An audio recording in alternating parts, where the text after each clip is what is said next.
A majority of keyboard layouts are going to be exactly the same, regardless of the type or the make or the model that you use. But I did want to just go over quickly what the keyboard parts are. Remember that each type can be slightly different, especially when you talk about laptop keyboards versus a regular desktop keyboard. Laptop keyboards can often have keys in different places, so you might need to become more familiar with your laptop than you do with a regular desktop keyboard. All of them are going to have alphanumeric and symbol keys. This is called the QWERTY layout, by the way, and if you wonder where that name came from, just look at your keyboard. If you look at the first line of letters, they're QWERTY, so the QWERTY layout is the easy way. That's opposed to an alphanumeric layout that you might see, say, at an airline kiosk. If you've ever tried to check in using an airline kiosk, those are alphanumeric, meaning they just go A, B, C, D, not necessarily the same way a keyboard would be laid out.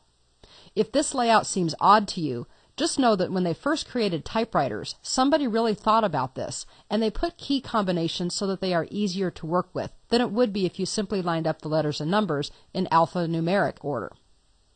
You're also going to see any set of standard keys. These can include the Shift key, Caps Lock, Tab, Escape, Control, Alt, a Windows key, arrow keys, Page Up, Page Down, Home, End, Backspace, and even more.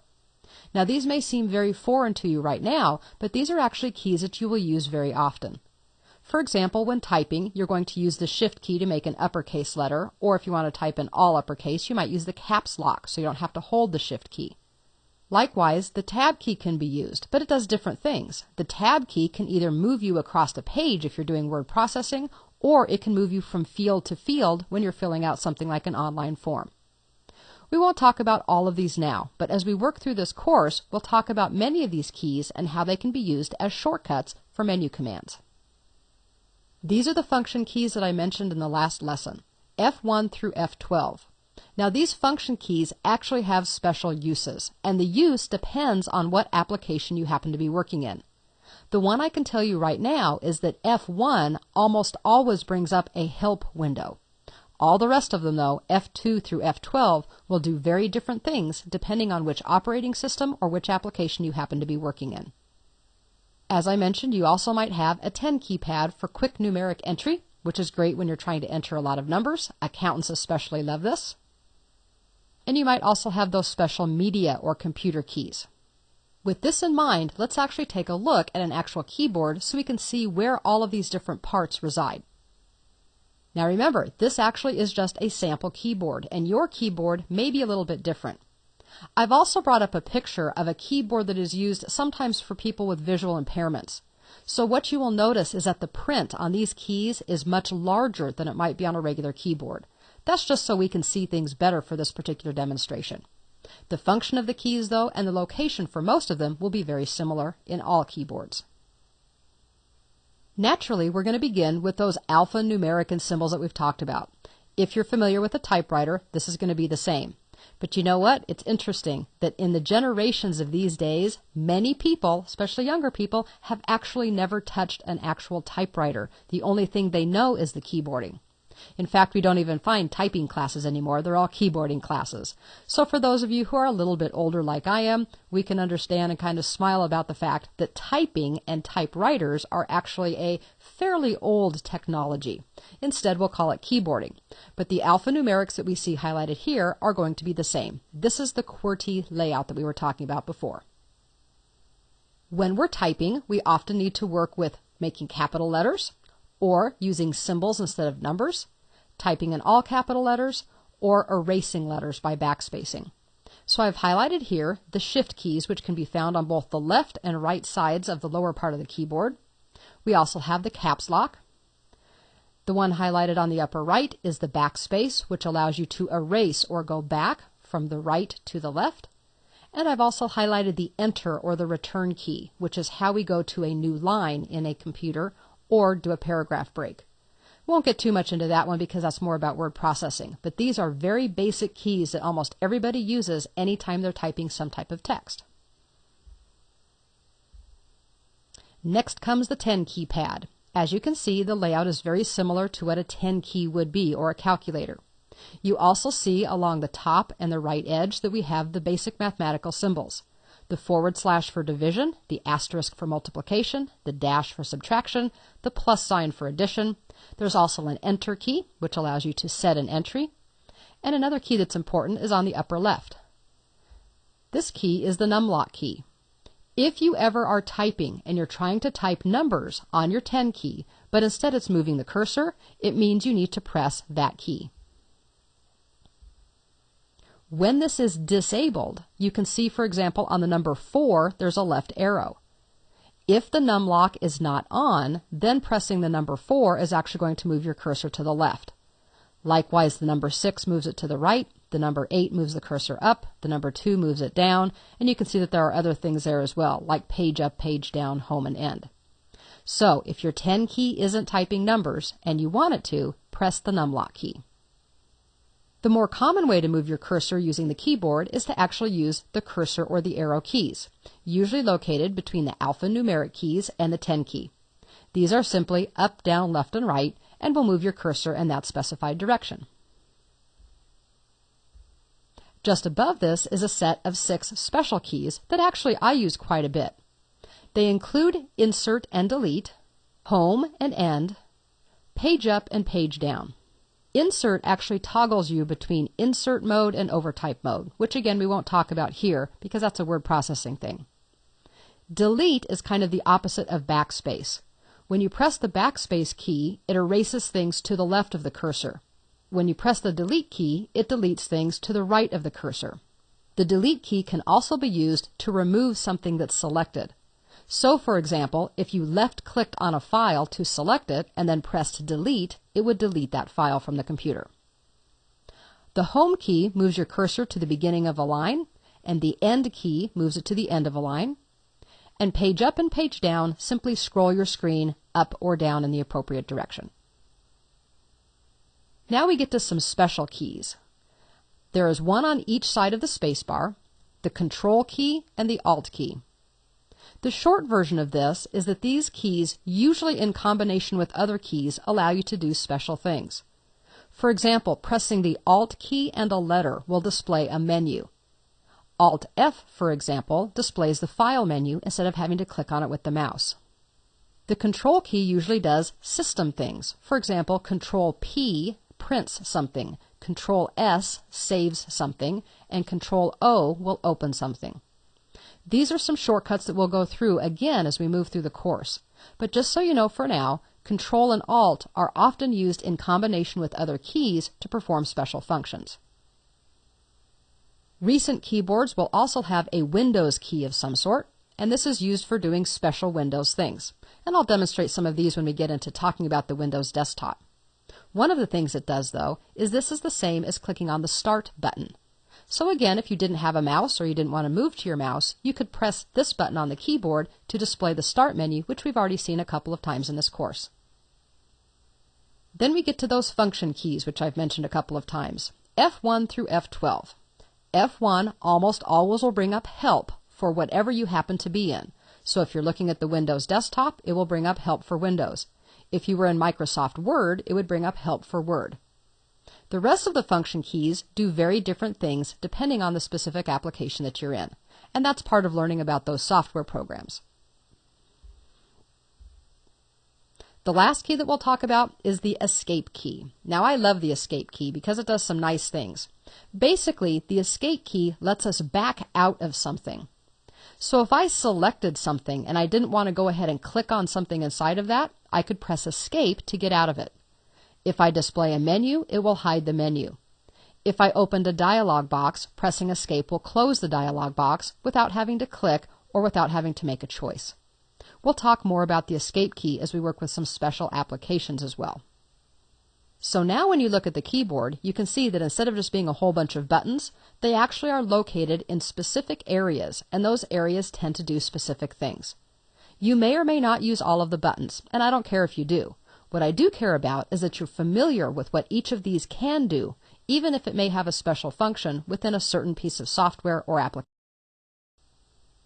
So when you want to use the keyboard, what do? Well, I think everybody knows that we can simply press the key. So if I want to type ABC, I'll press the A key, the B key, and then the C key one at a time. What you may not have known, unless of course you happen to do it on accident, is holding down a key repeats that key entry. Now you can adjust how long of a delay there is before it starts to repeat and then how fast it repeats. And these are some of the keyboard settings that we'll talk about in the next lesson. Also know that there are special key combinations. When I just said you wanted to type ABC, I said you would press A and release it, then B and release it, and C and release it, and that would type those three letters. But sometimes you actually want to hold down multiple keys at the same time. For example, when I said you could do Alt-F for the File menu, you want to press and hold the Alt key and then press the F key while you're still holding Alt in order to do that. And other things, for example, Control-Alt-Delete, which is a very common combination to do things like restarting your computer, you need to hold down all three of those keys at the same time. Anytime you want to do some plus sign between it, and that's how you know that you should be holding them down instead of pressing them individually. Alt plus the letter key, for example, Alt-F as I mentioned, is a common combination, most often seen to access a menu instead of having to use the mouse. The Control key plus a letter key, such as Control-P, Control-S, or Control-O, is going to do some type of system command, like printing, saving, or opening a file. And then kind of the granddaddy of all key combinations to know, Control-Alt-Delete, when shown this way, means that you're going to hold down all three of those keys at the same time in order to execute whatever needs to happen. In this case, it will give you the option to restart your computer. Now that you're familiar with some of those, let's take just a few seconds to see how they actually can work using a keyboard on our computer system itself. From the Windows desktop, I'm going to double left click on my Project Files folder. And then I'm going to double click the Mouse and Keyboard Skills document. And that actually opens this document up. Now we can do a lot of different things with the keyboard that will be easy for you to see using a word processing document. And we'll start off by using the arrow keys, the set of 4 keys between the 10 keypad and the main set of keys on your keyboard. You'll notice that right now there's a blinking cursor, a blinking vertical line before the W in Welcome to the World of Personal Computing. I'm going to walk you through the keys that I'm pressing to show you how I can move the cursor. If I press my right arrow once, twice, 3 times, you'll see that every time I press the right arrow key, it moves over 1 character. Likewise, if I press the left arrow once, twice, and 3 times, it moves the cursor back to the left, 1 character at a time. If I press the down arrow, that moves me down 1 line at a time. So I'm pressing it down once, twice, 3 times, and again I've moved down 3 lines, and the same would happen if I press the up arrow 2 times. Now let's move up to the set of 6 keys that are above the arrow keys. Remember that we have an and an end key. Notice that my cursor is now blinking about 1/3 of the way across the first line of text. If I press Home, which I'm doing now, it moves my cursor to the beginning of that line. And if I press End, it moves the cursor to the end of that line. So this is much faster than going left, left, left, left, left, left, left, left, left for however many characters there happens to be. Home will move it to the beginning, move it to the end, and then you can use the arrow keys if you want to move 1 or 2 characters in the other direction. I'm going to press my down arrow 1, 2, 3, 4 times, and also press End to make sure that I am at the end of the last line of text. My computer might ding at me to let me know that it's currently at the end of the document, and even though I pressed the End key, it can't move any further.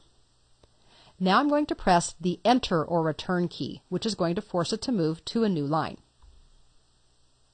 And if I press Enter 1 more time, it will force yet another line.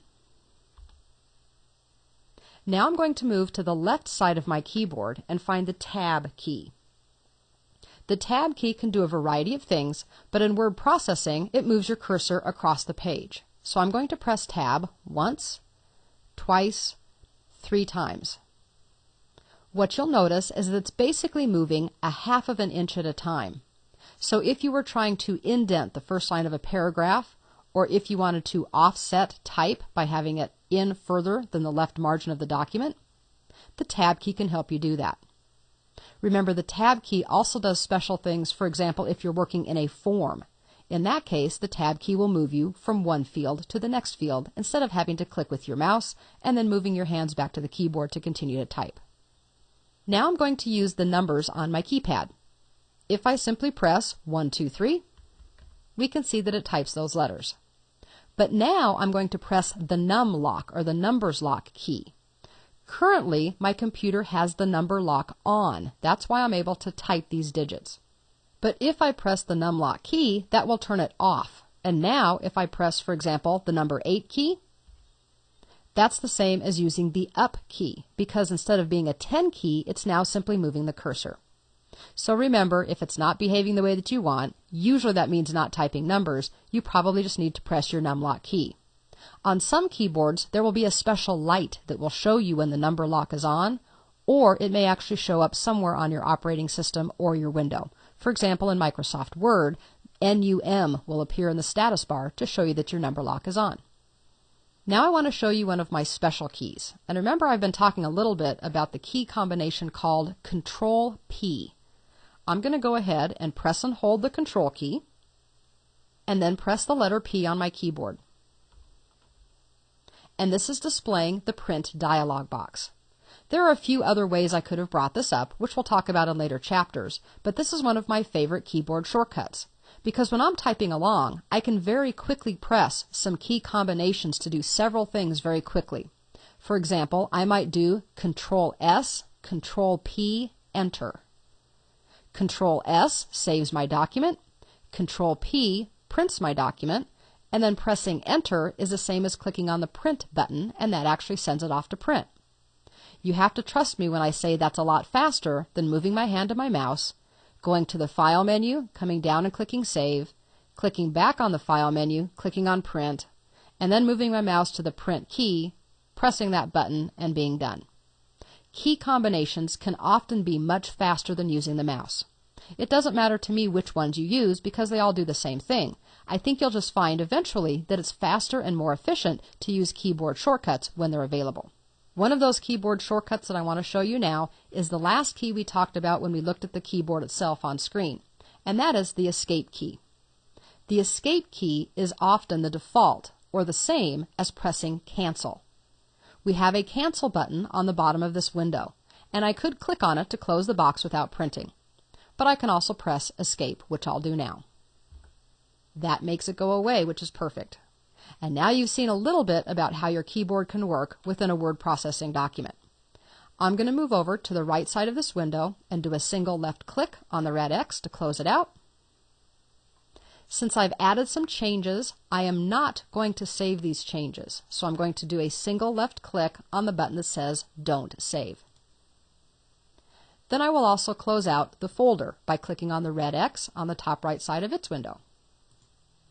Before we finish up though, I promised I would show you an example of an on-screen keyboard. So I'm going to click on my Start button. If you're using Windows Vista or Windows 7, you'll be able to do exactly the same thing I am. If you're using Windows XP, this option isn't available, at least not quite as easily. So let me just demonstrate it to you here.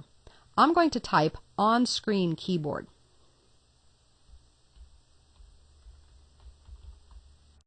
Type the whole thing, and on-screen keyboard is displayed at the top, so I will press Enter, which is the same as clicking the highlighted option. This is an example of an on-screen keyboard that comes with Windows Vista. Technically, this is part of the accessibility, so for people who may not be able to use a regular keyboard, they may be able to use the on-screen keyboard instead. I could use my mouse to click on these keys, or I could simply press the equivalent key on my keyboard. The point is that this is what you might see on a lot of mobile devices or things that have touch screens. These are the type of variations that you'll see a lot of. Now, if this isn't the issue, the ability to type on a keyboard, then maybe your issue could be just typing itself. Well, that's not exactly what this class is about, but let me make a quick recommendation. If you need some typing help, there are some free typing tutorials you can find on the internet by simply searching for free typing tutorial. There's also some software that's been around for forever, and while I usually don't make specific recommendations, this one I will. It's called Mavis Beacon Teaches Typing, and it's the equivalent of the old keyboarding classes or typing classes that some of you may have taken in the past. It takes you through some drills and just lets you practice and get more efficient at typing. In my opinion, though, the best thing that you can do is to simply start using your computer. You have to trust me that when you just start using it, very quickly you will get much faster and much more proficient at your typing skills. But regardless, now you're familiar with what keyboards do, what some of the different regions or areas of keys are, and even seen some examples of how you can use them on your computer. The Windows operating system actually has some settings that can adjust how the keyboard behaves, just like we had settings for the mouse. Fortunately, the keyboard only has a couple of settings, unlike the mouse, which can be very time-consuming. Let's go ahead and take a look at these, though, by moving down to the bottom left of the screen and clicking on our Start button. If you're on Windows XP, you would then need to click Control Panel and then double-click your keyboard settings. On Windows Vista and Windows 7, we can simply type Keyboard.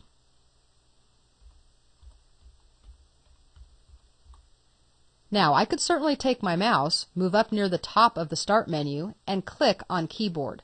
But because we're talking about the keyboard, I'm going to use my arrow keys instead. On-screen keyboard is currently highlighted, but if I press my down arrow twice, once, twice, then it highlights the keyboard command I actually want. Then I can press Enter on the keyboard to launch this. Now I'll move up and we'll take a look at the couple of options that we have here. For the keyboard, they include the repeat delay and the repeat rate.